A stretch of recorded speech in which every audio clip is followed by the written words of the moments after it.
الله الرحمن الرحيم إن الله يحب التوابين ويحب المتطهرين صدق الله العظيم إن الله وملائكته يصلون على النبي يا أيها الذين آمنوا صلوا عليه وسلموا تسليما الصلاة والسلام عليك يا سيدي يا رسول الله وعلى آلك وأصحابك يا سيدي يا حبيب الله الصلاة والسلام عليك يا سيدي يا نبي الله وعلى آلك وأصحابك يا خاتم النبيين. سامعین زیبا ہر مسلمان کی یہ کوشش ہوتی ہے کہ وہ اللہ تعالیٰ کی بارگاہ میں محبوب ہو سکے، اللہ تعالیٰ کا مقرب بندہ بن سکے، ہر کوئی یہ کوشش ہے. اور مزے کی بات ہے کہ اللہ تعالیٰ نے جو سارے قوانین ہیں وہ ہمیں بیان کر چکا ہوا ہے کہ کس طرح تم میرے محبوب ہو سکتے ہو. اب اگر کوئی ممتحن ہو نا، ممتحن اس نے آپ سے امتحان لینا ہو اور وہ آپ کو بتا دے کہ یار میں نے یہ سوال آپ سے پوچھنے ہیں، تو آپ کہتے ہیں یار یہ تو میرا بڑا خیر ہوا ہے کہ جو اس نے کل مجھ سے سوال پوچھنے ہیں وہ مجھے آج ہی بتا دے کہ یہ سوال کا پوچھوں گا، اس کی تیاری کر کے آنا.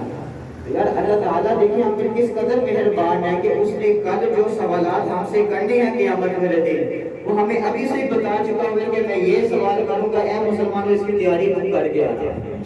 اللہ تعالیٰ کو سے احکامات نازل فرما چکا ہوا ہے کہ ان احکامات کو کرو گے تو میں نیکیاں عطا کروں گا، یہ نہیں کرو گے تو میں گناہ عطا کروں گا، سزا عطا کروں گا تمہیں، عذاب دوں گا تمہیں.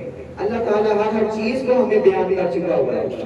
تو وہاں پہ چاہیے نا کہ اگر وہ اتنی مہربانی کر رہا ہے تو کم سے کم جو اس نے بیان فرمایا ہے ہم اسی پر عمل تو کریں نا، اور جس چیز سے اس نے ہمیں روکا ہے اسے ہم روکیں تو صحیح نا. اب جو اللہ تعالیٰ کا محبوب ہر کوئی بننا چاہتا ہے، اللہ تعالیٰ فرماتا ہے کہ ان اللہ یحب التوابین ویحب المتطہرین، کہ اللہ تعالیٰ اس شخص کو بڑا محبوب رکھتا ہے جو اس کی بارگاہ میں بہت زیادہ توبہ کرتا ہے. ہمارے مفسرین یہاں پر فرماتے ہیں کہ آج بندے سے جب بھی کوئی گناہ ہو جائے تو وہ یہ نہ سوچے کہ یار چلو میں گناہ کر دیا خیر ہے، بلکہ اللہ تعالیٰ کی بارگاہ میں آ کے سجدہ سر جھکا کر اللہ تعالیٰ کی بارگاہ میں عرض کرے یا میرے مولا گناہ گار ہوں معاف فرما دے. اللہ تعالیٰ نے فرمایا کہ بار بار جو بندہ میرے سے توبہ کرتا ہے، بار بار توبہ کرتا ہے، یہ نہیں فرمایا کہ جس نے ایک مرتبہ توبہ کی، فرمایا جو مجھ سے زیادہ توبہ کرتا ہے میں اس کو زیادہ پسند کرتا ہوں. پھر آگے اللہ تعالیٰ نے فرمایا وَيُحِبُّ الْمُتَطَهِّرِينَ، اللہ تعالیٰ خوب پاک صاف رہنے والوں کو پسند کرتا ہے. اب اسلام جو ہے نا یہ فطرتی دین ہے.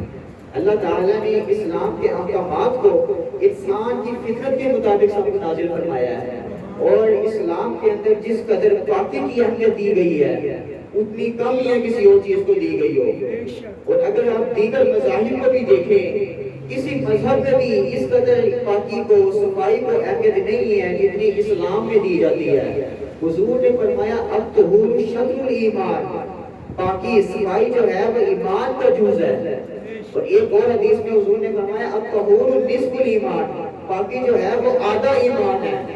اس قدر حضور نے مبالغہ ارائی کر کر ہمیں بیان فرمایا کہ تاکہ میری امت جو ہے وہ پاک صاف رہے.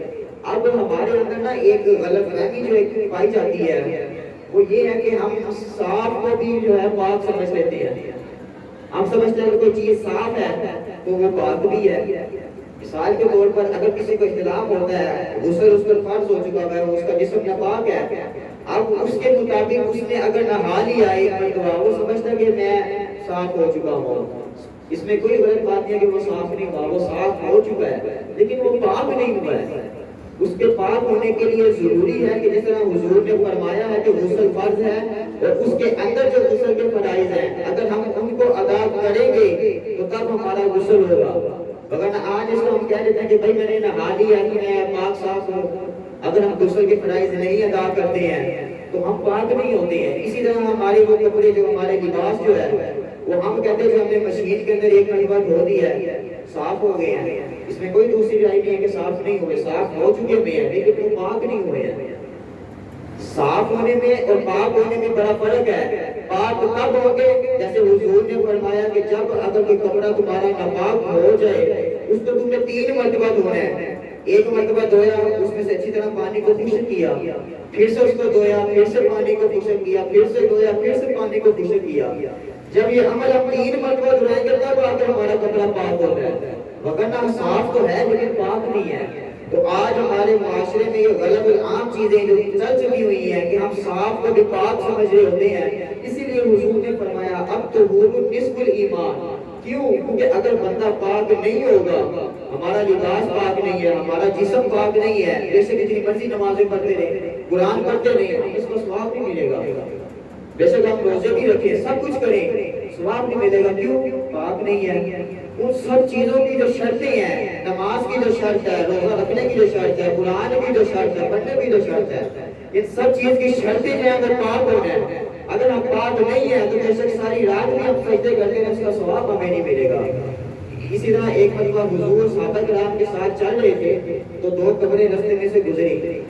تو حضور کی جو سواری مبارک تھی نا، اس کے اندر نہ کپکپی سی تاری ہوئی. حضور کی سواری مبارک پر کپکپی سی تاری ہوئی، 2 قبروں کے پاس سے گزرے تھے. تو جب صحابہ کرام نے یہ منظر دیکھا نا تو فوراً سواری مبارک کو دلاسا دیا، ہاتھ رکھا کہ وہ قائم ہو جائے. تو حضور سے عرض کی حضور یہ کیا معاملہ ہے؟ آپ کی سواری چلتے چلتے ایک دم سے کپکپی سی تاری ہوئی ہے. تو حضور نے فرمایا یہ قبر کے اندر 2 شخص لیٹے ہوئے ہیں، اللہ تعالیٰ ان کو عذاب دے رہا ہے. اللہ تعالیٰ ان کو عذاب دے رہا ہے. اور فرمایا ایک شخص کو تو عذاب یہ دیا جا رہا ہے کہ وہ بہت زیادہ قسمیں اٹھایا کرتا تھا، جھوٹی قسمیں، بات بنا سے آج ہمارا بھی مقبول ہے یار اللہ کی قسمیں آج میں کرنا ہے، اللہ کی قسمیں میں نہیں کرنا ہے. آج ہمارا معمول زبان پہ چڑھ چکا ہوا ہے اور ہم نے غلط کام بھی کرنا ہو، ہمیں پتہ بھی ہو کہ یار یہ کام ہم نے ایسا نہیں کرنا، پھر بھی ہم کہہ رہے کہ اللہ کی قسمیں میں 2 منٹ سے آیا، اس کو پتہ مجھے آدھا گھنٹہ لگ جانا ہے، پھر وہ کہہ رہا اللہ کی قسمیں میں 2 منٹ سے آ رہے ہیں، اللہ کی قسمیں میں نہیں کرنا ہے. حضور نے فرمایا قسمیں بہت زیادہ کھایا کرتا تھا، اس وجہ سے اس کو قبر کے اندر عذاب ہو رہا ہے. جو دوسرا شخص تھا حضور نے فرمایا یہ اپنے پیشاب کی چھینٹوں سے بچا نہیں کرتا تھا. آج بھی اگر ہم دیکھیں پیشاب وغیرہ کر دیتے ہیں، بعد میں اٹھتے ہیں فوراً جلدی میں ہمارے اکثر قطرے اس کے اندر شلوار کے اندر گیرے ہوتے ہیں. تو یہ حضور نے فرمایا یہ اپنے پیشاب کے قطروں سے نہیں بچا کرتا تھا، اللہ تعالیٰ اس کو قبر کے اندر عذاب دے رہا ہے. اور آج ہم لوگ یہ ان مسائل کو سمجھنے کے لیے شرم محسوس کرتے ہیں کہ یار میں یہ مسئلہ پوچھوں. اللہ تعالیٰ حضور نے فرمایا سب سے حیا والا اللہ تعالیٰ کی ذات ہے، اور اس کے بعد حضور نے فرمایا سب سے حیا والا میں خود ہوں. یار یہ سارے مسائل حضور نے بیان کیے ہیں، اور حضور کے بیان کردہ مسائل ہم سمجھنے کے وقت کہہ رہے ہوتے ہیں کہ مجھے بڑی شرم آتی ہے. جن کاموں میں ہمیں شرم کرنی ہے وہاں پہ ہم شرم کرتے کوئی نہیں ہے، وہاں پہ ہم بلا گھڑک وہ کام کرتے رہتے ہیں گناہوں کے. لیکن جہاں پر یہ مسائل سمجھنے کی باری آتی ہے کہتے ہیں کہ مجھے بڑی شرم آتی ہے، مجھے بڑی حیا آتی ہے، بے شک میں گناہ کرتا رہوں، بے شک میں ناپاک رہوں، لیکن مسائل سمجھنے کی طرف میں آنا کوئی نہیں ہے. تو ان مسائل کو سمجھنے کی طرف شرمایا نہ کریں، بلکہ مسائل کو سمجھنا ضروری ہے. اگر نہیں سمجھیں گے ساری عمر ہم عبادتیں کرتے رہے، بعد میں ناپاک ہی نہیں دکھائی نہیں بات کا. تو یہ چھوٹے چھوٹے مسائل ہوتے ہیں کہ جس سے ہماری ساری کی ساری عبادات ہوتی ہے نا برباد ہو جاتی ہیں. اب یہ جو حدیث میں نے بیان فرمائی کہ حضور کی سواری مبارک، آپ مفسرین جو ہے نا محدثین شارحین وہ بڑا کمال کا نقطہ بیان فرماتے ہیں. کہتے ہیں کچھ لوگ کہتے ہیں، کچھ لوگوں کا یہ عقیدہ ہے کہ حضور جو ہے وہ غیب کی خبر نہیں رکھتے ہیں، وہ دوسرے عالم کی خبر نہیں رکھتے ہیں. یہاں پر فرمانے لگے کہ حضور جس سواری کے اوپر جلوہ کرتے ہیں اس کو بھی معلوم ہو گیا قبر کے اندر کیا ہو رہا ہے. یار دیکھا جائے حضور کی ذات برابر پر آئے نا، حضور جس سواری کے اوپر ہے اس کو بھی معلوم ہو رہا ہے کہ اندر کیا ہو رہا ہے. آپ کو بولو جس عالم میں تو نہیں تھے نا، وہ تو عالم برزخ ہے، دوسرا عالم ہے. حضور کی ذات برابر پر آئے، حضور کی سواری کو پتہ ہے دوسرے عالم میں کیا ہو رہا ہے. اب جو لوگ کہتے ہیں کہ حضور کو نہیں خبر ہے، تو حضور نے فرمایا کہ ان کو کس وجہ سے عذاب ہو رہا ہے. حضور کو اس چیز کی بھی خبر تھی کہ پہلی خبر تو تھی ان کو عذاب ہو رہا ہے، دوسری خبر تھی کہ کس چیز سے عذاب ہو رہا ہے. کہ یار جو نبی اس قدر جانتے ہو، اس قدر جانتے ہو، اتنی گہرائیوں میں جانتے ہو، تو وہ کیا آج نہیں جانتے ہوں گے. آج جو لوگ کہتے ہیں کہ نہیں جی نہیں وہ یہاں سے رخصت ہو چکے ہیں، ان کو پتہ نہیں ہے. یہ حدیث ثابت کرتی ہے کہ اگر حضور اس عالم میں ہو تو اس عالم کی خبر رکھتے ہیں، اور اگر حضور اس عالم میں ہو تو اس عالم کی بھی خبر رکھتے ہیں. یہ حدیث واضح ثبوت ہے. اگر حضور دیکھے نا صرف اس دنیا میں ہے نا، ہماری دنیا میں جلوہ کر رہے ہیں، جو لوگ کہتے ہیں نہیں جی نہیں وہ چلے گئے ہیں بس بات ختم ہو گئی ہے.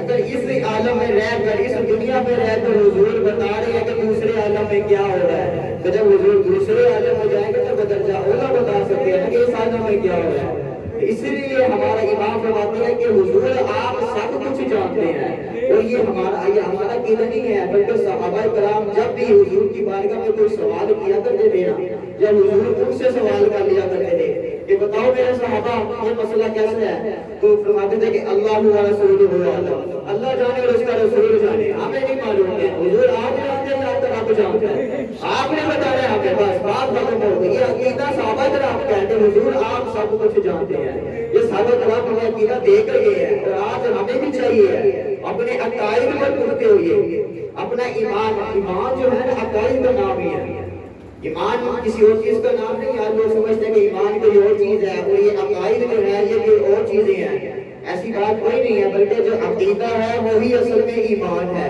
کہ ہم نے حضور کے متعلق کیسے ایمان رکھنا ہے، ہم نے حضور کی کتاب کے متعلق کیسے ایمان رکھنا ہے، ہم نے فرشتوں کے متعلق کیسے ایمان رکھنا ہے، اور ایمان کا مطلب کہ ہم نے ان کے متعلق عقیدہ کیا رکھا ہوا ہے، اور عقیدہ ہی سارے کا سارا ایمان ہے۔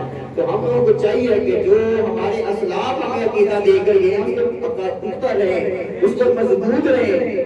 آج جو لوگ کہتے ہیں کہ میں اس کو بھی سن لیتا ہوں تو میں اس کو بھی سن لیتا ہوں، یہ باتیں چھوڑ دیجیے یار۔ میں صرف ہر بار ایک مثال دیتا ہوں کہ بندہ اپنے ماں باپ کے بارے میں بات نہیں سنتا ہے تو حضور کے بارے میں کہتا ہے نہیں جی میں اس کی بھی سن لیتا ہوں تو میں اس کی بھی سن لیتا ہوں، یہ تو پھر ہم جھوٹ مارتے ہیں نا کہ غلام ہے رسول کے غلام ہے۔ غلام کا یہ کوئی طریقہ ہے کہ آقا کے متعلق بات ہو رہی ہو تو غلام کہہ رہا ہے ٹھہرو میں سننا تو صحیح کہتا کی ہے، غلام کا تو یہ طریقہ نہیں ہوتا ہے۔ اس کا مطلب ہم حضور سے جھوٹ بول رہے ہیں کہ حضور ہم آپ کو ایک طرف کہتے ہیں کہ ہم غلام ہیں اور دوسری طرف آقا کے متعلق باتیں بھی سنتے رہتے ہیں، اور پھر کہہ رہے ہیں کہ یار نہیں آزادی اظہار رائے کا سب کو حق ہے، سب کو حق ہے، لیکن حضور کے متعلق نہیں ہے کہ وہ حضور کے بارے میں دیوار کرتے۔ تو دعا ہے جس طرح حضور کے صحابہ نے حضور کے مقام کو سمجھ کر حضور کی تعظیم کی ہے، اللہ تعالی ہمیں بھی ویسے تعظیم کرنے کی توفیق عطا فرمائے۔